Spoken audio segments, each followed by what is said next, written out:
He wasn't too tall, nor was he too short.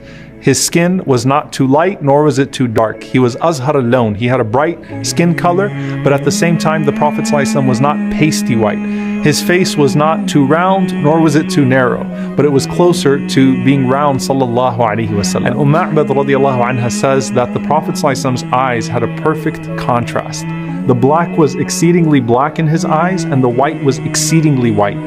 His eyelashes, alayhi salatu wasalam, were so long that it looked like they naturally had kuhul, they naturally had an eyeliner on them. And they were always moist from his tears, sallallahu alayhi wasallam. He had these large, curved eyebrows, and they were full, and they almost connected, but there was a beautiful space right between them where the light would shine. When he opened his mouth, sallallahu alayhi wasallam, you would notice his teeth, and they were perfectly set. Remember, he used to use the siwak at least 5 times a day.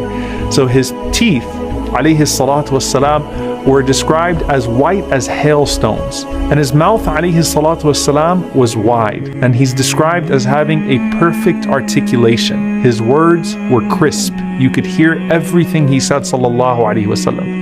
And his voice was melodious, and it had a natural echo to it, sallallahu alayhi wasallam. And his hair, just like everything else, is perfectly in the middle.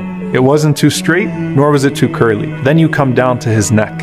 And the Prophet ﷺ had an elegant long neck. They said it was like the neck of a gazelle, sallallahu alayhi wasallam. And then you looked at his shoulders. He had broad shoulders, sallallahu alayhi wasallam. He was strong arms, alayhi salatu wasalam. He had a strong chest.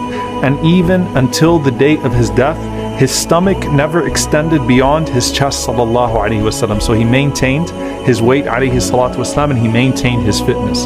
The Prophet ﷺ was not a hairy man. So other than his hair on his head and his beard, the Prophet ﷺ did not have much hair on the rest of his body.